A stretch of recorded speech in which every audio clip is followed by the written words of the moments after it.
We're being told to plan for big trouble ahead. Tomorrow is the deadline, the expiration date for Title 42, which is ultimately gearing up to have a total of roughly 80,000 migrants who are preparing to cross the border. Texas representative says that Guatemalan president told him that 80,000 migrants headed to the border with Title 42 set to expire. And this number will ultimately end up totaling to a border crossing of a jump to 10,000 daily. And that's just the start. That's just the start, ladies and gentlemen. What do y'all think about this? This is crazy. I know Trump initially set this up, and now Biden is going to allow it to expire. What do you think? Good news? Bad news? Plan for big trouble. It could literally start in just hours. We are under what seems like a constant state of emergency and just waiting for the alert and warning of a forced evacuation. This is bad. Just about 4 minutes ago, I received a red alert on my phone, a reminder of the devastation. Big box stores and retailers closing down across the country. A warning that is honestly going to surprise a lot of people, but I am not even sure that they want me to let everyone know about this. What is being prepared and their plan? It's finally happening, and it will happen fast. I hope you guys are prepared. I hope you're ready. I know I am not prepared. And that is what I'm hearing from a lot of different people, unfortunately. But I'm not even sure they really want me to talk about this. It's finally happening, and it will be happening fast. The next stage will be challenging for many, and survival for some is not looking good right now. Oh no, this is it. Someone told me that in a panic. It is bad now, and how much worse will it get tomorrow is what they asked. I know I'm not prepared. I know my family is not prepared. How will we survive? People have been warned that things are about to pop off, and if what you have isn't nailed down, well, then they are stealing everything. They said just that, and they just said it, that the collapse just started, although we have been hearing this for years now, right? But some can actually hear the alarms going off. They are evacuating everyone as it has started, and they have been given the green light to attack. The empire has fallen. America is on high alert. Ladies and gentlemen, get ready. Now, actually, I came across a situation today that I wanted to share with you all. You might relate. Went shopping and just picked up a few items that we needed as we were heading out to hit the water. We did some kayaking today. You'll see that on Squirrel Tribe 2.0. But as I was just picking up some necessities to keep us safe on the water, did you notice just how expensive things are? Just how high prices have gotten, inflation?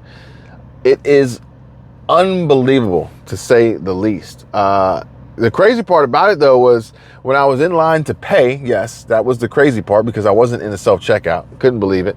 The woman in line pays ahead of me with a credit card.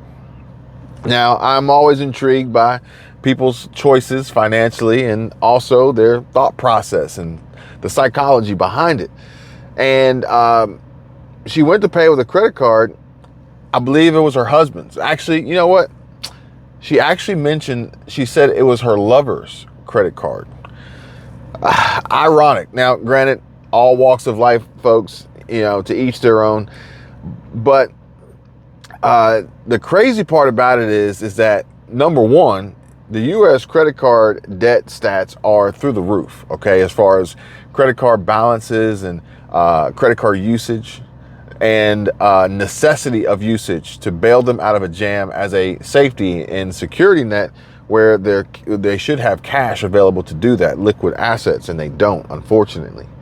But the biggest problem is the liability that can come with the credit cards. Now, I enjoy and I prefer credit cards for the reason of just that. It limits my liability personally and puts it on a credit card company and added protection for me, myself. However, if I were to allow a woman to use my credit card, a lover, as she put it, then ultimately I am responsible for the charges on that said credit card, however much they may be. Hopefully there's not trouble in paradise over there, because I can only imagine what would happen to that credit card, or at least the magnetic stripe or the chip as she taps to pay her way into red bottom shoes and Birkin bags and some Fendi, some Louis Vuitton or whatever it is people are buying these days. But the crazy part about it is that, you know, credit cards are actually, they're a big problem right now for Americans for a variety of reasons. But also for couples in divorce or going through a divorce, because legally both parties are responsible for the debts charged onto their credit cards if they are married, if they share these credit cards.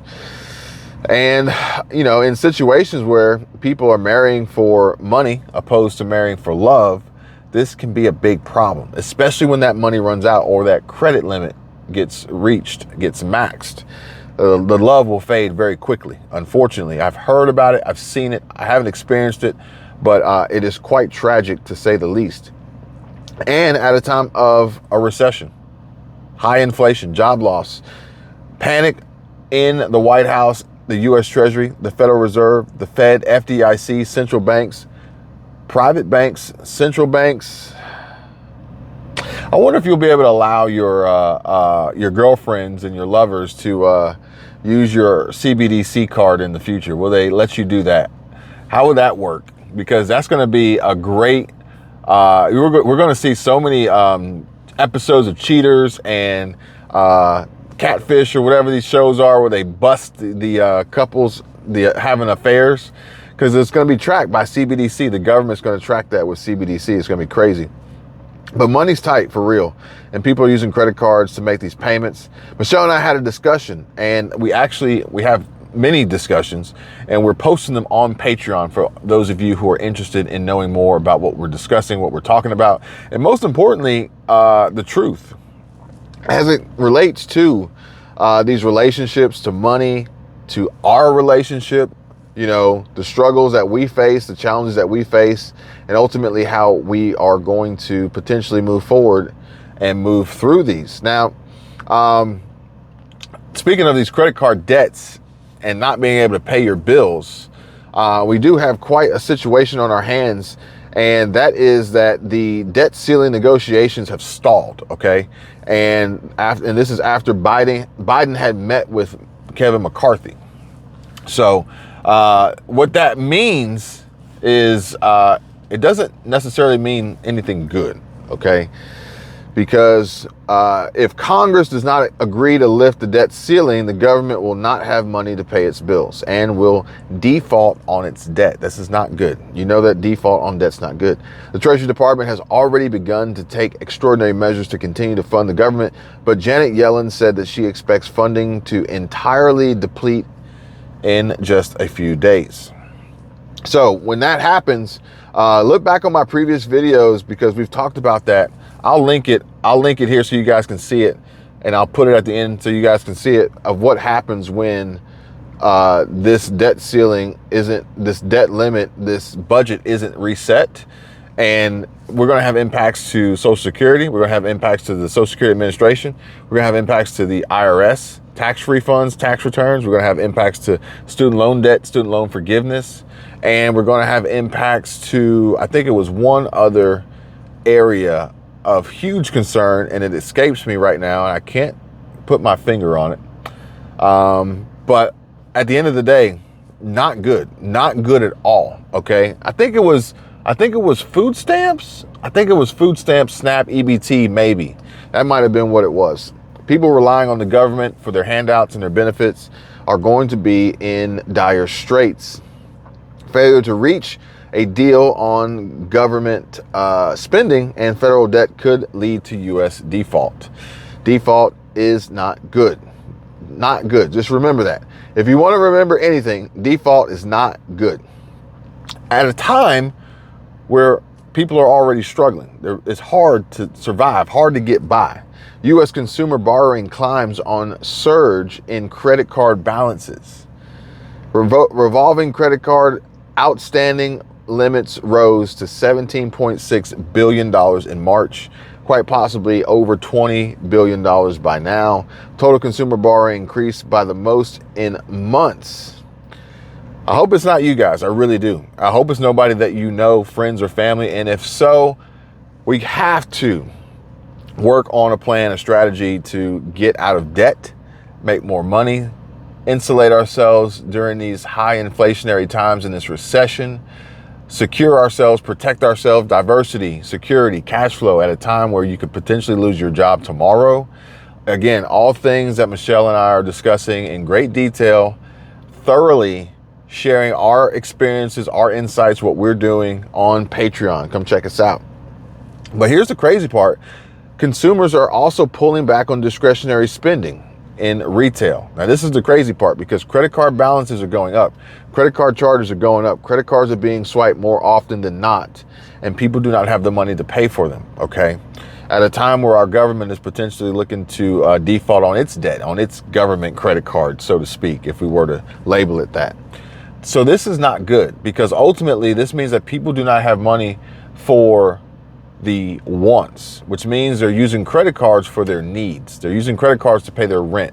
They're using credit cards to pay their utilities. They're using credit cards to pay their phone bills and their car notes and whatever they can figure out a way to use their credit card to pay for. Some using cash advance out of ATMs and paying ridiculously high fees and added charges to do that. And this is not good. Consumers rack up record credit card debt as the pandemic savings dwindles. And these are the stimulus checks, okay? These are all the stimulus checks that they sent out to all the people.